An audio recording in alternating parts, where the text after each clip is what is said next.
Filipina fairytale continues as Eala sets up quarterfinal date with Gauff.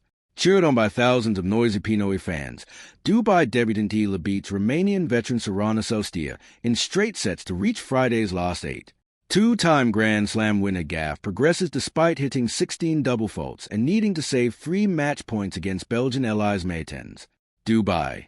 The Filipina fairytale continues after Alexandra Eala, 20, defeated Sorana Cirstea 7-5, 6-4 on Wednesday night to book a last 8 date with world number 4 Coco Gauff at the Dubai Duty-Free Tennis Championships. "I take it all in with a spoonful of gratitude," Eala said. After being cheered on like the hero, she is quickly becoming among her compatriots. The world number 47, the highest-ranked Filipina in WTA Tour history, showed a quiet confidence to slowly grind down her veteran opponent and reach the quarterfinals of a 1,000 tournament for the second time. Cirstea is 15 places high in the world rankings and reached the semifinals here 2 years ago, but such was the energy inside a thronged stadium, the Romanian never looked likely to quieten the Kabayan crowd. That is not to suggest the passionate fans got their new hero over the line. Eala has after all been preparing for moments like these since she was 4 years old, and being coached by her grandad in Manila. "Obviously their support means a lot to me," she said. "It definitely motivated me in the tight moments and makes the emotions more intense when I win, but I wouldn't attribute all of it to them. Whether they are there or not, I'm going to fight until the end and do what I can to win. I've not always been a competitor who's been put in night sessions on center court. I've been playing tennis for many years, and I'm also used to playing in front of no crowds. I'm still in the earlier phase of my career, so I'm doing my best to enjoy, and I hope the feeling is reciprocated by the crowd. It just creates an amazing atmosphere." With the first set going with serve through 10 games, Eala finally grabbed the break she needed to win it. In the second set, such was Eala's early dominance and the noise it generated among the partisan crowd that it almost felt cruel on Cirstea. Every winner from Eala, every unforced error from a Romanian, and every break in play was filled with ear-splitting cheers, catchy chants, and the waving of flags, posters, and handmade signs, including one that read, "Alex, please marry my son." Cirstea had complained only a few weeks ago at the Australian Open when she deemed Naomi Osaka to have been excessively vocal while pumping herself up between points. How she must have felt then during this 98-minute match as the crowd screamed like Beatlemania reborn, and the only thing that could quieten it, her A-game, never quite got going.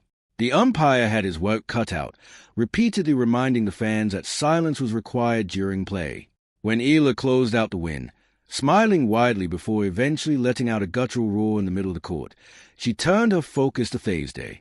"Win or lose, it's a great opportunity for me to learn. Obviously facing a player like Coco is something that people would kill to do, and in a quarterfinal here in Dubai as well, so I'm super excited." Earlier in the evening on the same court, Gauff hit 16 double faults and had to save 3 second-set match points as she fought back against Elise Mertens to confirm her place. The American, ranked number 4 in the world, progressed 2-6, 7-6, 9, 6-3, but it was painful viewing even for her. "I'm trying to be positive," she said.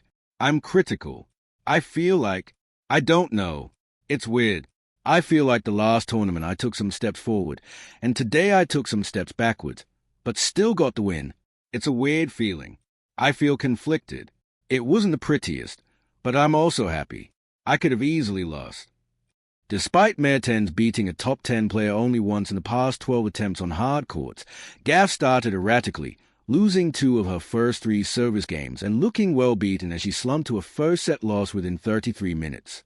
The stats card made for even more unpleasant reading. 3 double faults and 14 unforced errors off a forehand epitomized a first-set performance far from a standard expected of a world number 4. But then came a glimmer of hope as she broke back. In doing so, she regained a little control, and it was in the turn of Mertens, 21, to fire off a series of unforced errors. She found herself 5-3 up and serving to tie the set, but once more faltered, double faulting and failing to hold to allow her opponent to root back into the set and push it toward a tiebreak. What followed was a showcase of ugly tennis and erratic, wild serving. Gauff saved 3 match points before getting lucky when she clipped the cord with a backhand. Apologizing with a raised hand, she took the lead and closed out the tiebreak 11-9 to force a deciding set. "I feel like it's almost easier to play when you're down than when you have the match in your hands," Gauff said. I just wanted to give myself a chance today. I feel like my last two matches, in Doha and the Australian Open, I didn't feel like I fought enough for the second sets. This match, when I lost the first set, I really wanted to fight for that second and give myself the opportunity to compete in the third. With the third set confirmed, she grabbed the opportunity, securing the vital break at 4-3. I don't even remember the last time I saved match points, probably when I was 15, so I'm really happy to get through today. It was a long one, she said, addressing the Majorita Pinoy crowd with a giggle. She said, I know you guys are probably here for Alex, so I'm sorry I made you wait.